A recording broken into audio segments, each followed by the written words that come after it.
Olá, tudo bem com vocês?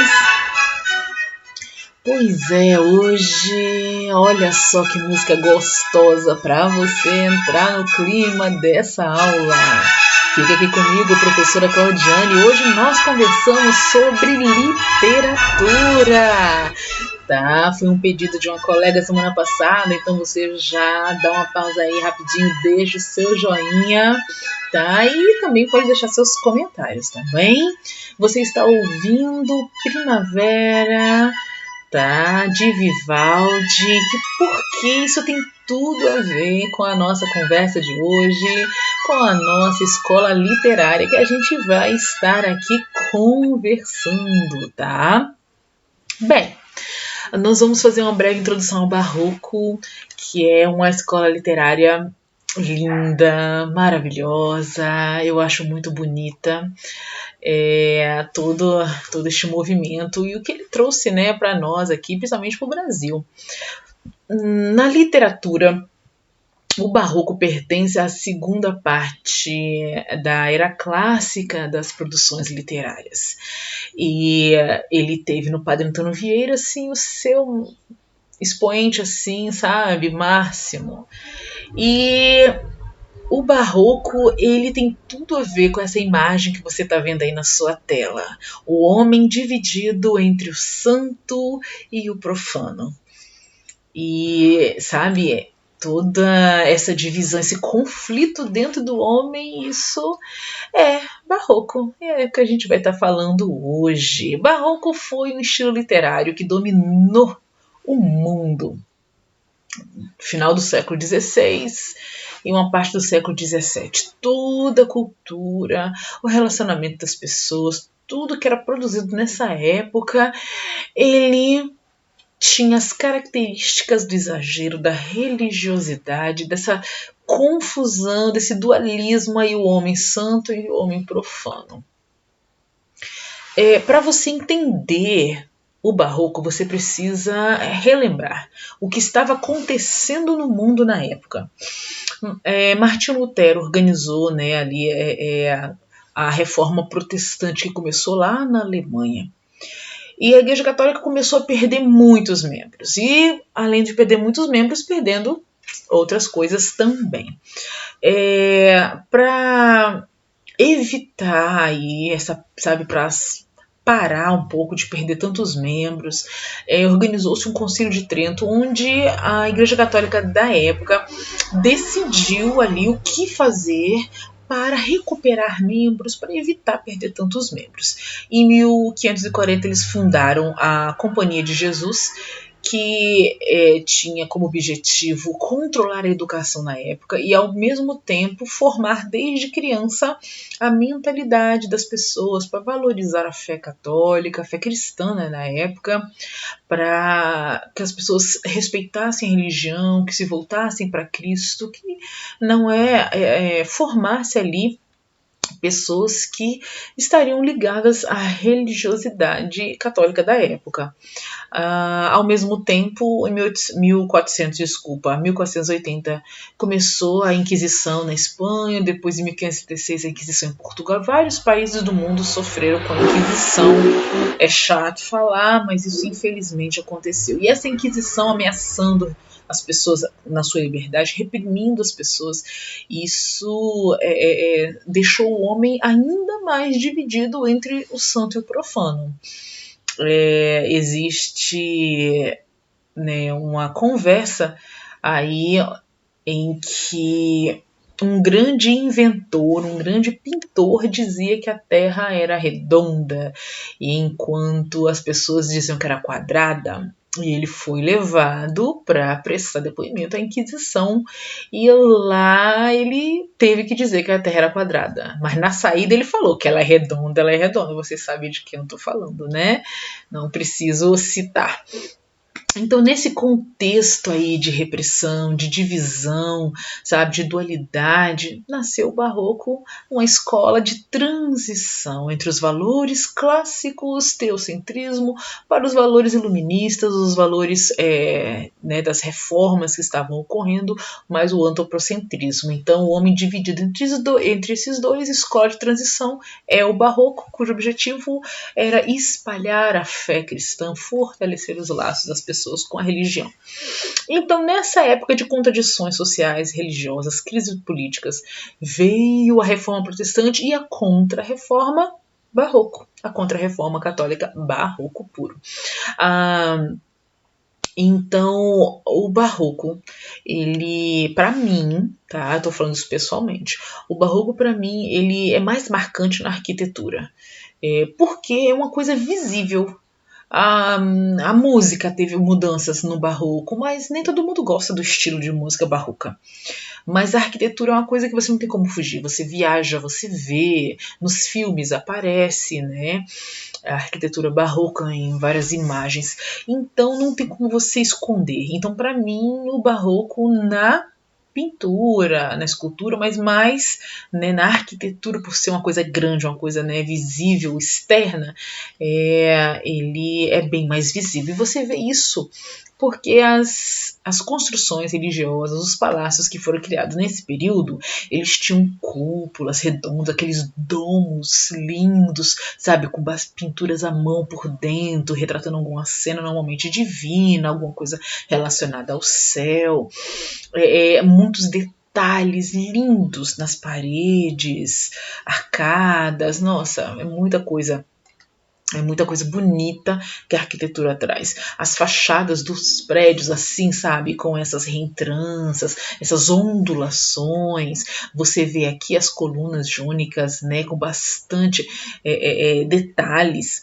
entalhados. As colunas antes era mais reta, mais clássica, mais simples, mais pura, mais, sabe, mais clean. Agora não, agora ela é toda rebruscada, com bastante detalhes. Os frontões nas portas, assim, as minúcias, o exagero nos detalhes, isso é muito barroco. A arquitetura religiosa tem conservado isso mais, então a gente vê bastante isso, tá? Quando a gente viaja e vê as igrejas dessa época. Mas a arquitetura barroca não ficou só em igrejas. O urbanismo barroco, nós temos aí para você ver a fonte de Trevi na Itália. Ela é uma fonte que tem tudo a ver com o barroco. Você vê aqui a cúpula, o exagero nos detalhes aqui nos domos, nos pilares aqui você vê bastante esculturas com detalhes. Olha, vou mostrar mais de perto para você ver. Olha só, as expressões, as estátuas sempre com movimento, sabe, mostrando que elas, sabe, elas podem se mexer a qualquer momento, expressões faciais. Então, assim, tudo isso aí mostra, né, o barroco puro. E não ficou só na fachada dos prédios. Os jardins também, né, foram influenciados. Você tem aí, a partir de um eixo central, que normalmente é uma fonte grande, com a estátua no meio, né? Aí você tem aí os arbustos recortados, as plantas que são colocadas de forma a desenhar, sabe, com muitos detalhes aí. Você vê, esse aqui é um exemplo. A escultura também foi modificada e influenciada pelo barroco. A escultura agora, ela deixa de simbolizar a fé, alguma coisa como era antes, e ela passa agora, além de ser um símbolo didático de alguma coisa, ela quer contar uma história. As esculturas religiosas, elas sempre vão transmitir alguma coisa sobre a fé, vão passar uma mensagem de fé, vão contar uma história ali. Mas a mesma escultura, quando se trata dos reis, dos palácios, dos nobres, elas sempre vão mostrar aquele monarca como alguém poderoso, sabe, alguém nobre. E vai sempre contar essa história. Mas a maior contribuição do barroco na escultura é a expressão facial. Antes, no classicismo, que foi a escola anterior, as estátuas tinham aquela imagem plácida, tranquila, calma, perfeita, como se o mundo fosse, sabe, como se, né, fosse o lugar perfeito, mais lindo do mundo. Agora não, agora o barroco ele vai exprimir nas expressões faciais das esculturas expressões assim, sentimentos, drama, dor, preocupação, como você vê aqui. Então o rosto das estátuas vai passar uma emoção. As estátuas não são paradinhas, né, como era no classicismo. Agora as estátuas estão em movimento, estão fazendo alguma coisa uma com a outra, estão indo se movimentar. Isso é uma coisa que o barroco trouxe, que deixou, na minha opinião, bem mais bonita a escultura. Agora também há duas categorias. Existe a escultura que ela complementa ali a arquitetura de um prédio, as esculturas externas dos prédios, elas vão contar uma história, alguma coisa relacionada ali, ou as esculturas independentes, como as fontes, né, nas cidades, onde ela vai estar ali para homenagear alguém, para comemorar, para contar alguma cena ali, independente dos prédios, do que está em volta, tá? Tem essas duas formas de expressar. As principais características do barroco nessa época: a arte com muitos detalhes, exagero de detalhes, valorização do detalhe. O que mostra, o jeito de mostrar as coisas é mais importante do que está sendo mostrado. Então exagera nos detalhes. O dualismo, as contradições entre o santo e o profano, sensualismo das formas, ocultismo e conceptismo na literatura, que a gente vai falar mais na frente. Os temas barrocos são todos assim enfatizados pela oposição de ideias ou das formas. Os temas frequentes é a fugacidade da vida, a estabilidade das coisas, vida e morte. A morte é a expressão máxima da efemeridade das coisas. O tempo como agente de morte, da dissolução das coisas. O tempo cura tudo é uma expressão dessa época. O castigo como decorrência do pecado, o arrependimento, a busca do homem arrependido pela salvação, pelo perdão, é uma coisa que vai mostrar bastante no barroco. O barroco também mostra um pouco de erotismo e apelo à religião. Os personagens frequentes do barroco, quando se fala de arte sacra, vamos estar falando de personagens que são os santos, os anjos, os martírios dos santos. Já na arte profana, na arte popular dessa época do barroco, vamos ter bastante deuses e semideuses, heróis gregos, sempre retratados assim na tragédia, no seu sofrimento, sempre na sua luta, nessa forma que ele vai ser mostrado. E os temas sugerindo piedade desses santos, desses deuses, devoção, emoção, né, ali naquela cena. Então aí para você ver, tem na pintura, escultura, literatura, arquitetura, música, aí todas as novidades, o que o barroco trouxe de novidade nessas artes plásticas. Um detalhe que a gente tem que ressaltar: o teatro barroco, ele teve na ópera a sua maior demonstração, a sua maior mudança. Cresceu muito a ópera nessa época e ganhou o mundo. Você pode não gostar de ópera, né? Porque é um tipo de manifestação artística bem diferente das músicas, do popular que a gente vê hoje em dia. Mas na época, né? Cresceu bastante, foi muito valorizado e é muito bonito. O barroco é uma escola literária que nasceu na Itália. A escultura, a arquitetura italiana foi assim a maior demonstração até hoje da presença dessa classe literária que passou pela Europa. Um pintor que eu preciso ressaltar, italiano, tá aí na sua tela, o Caravaggio. Ele, olha só, ele não se interessava muito pela beleza clássica das coisas. Ele usava vendedores, prostitutas, pessoas de rua para serem os seus modelos de rosto, de corpo, para retratar suas obras. E outra coisa que ele traz pra gente é o jogo de luz e sombra. Nos quadros dessa época do Barroco, a gente é quase obrigado a voltar os nossos olhos para essa parte branca que representa a luz. É o que o autor quer destacar. A emoção aqui da morte, da tristeza. Olha o rosto dessa moça aqui. O movimento. Me desculpe.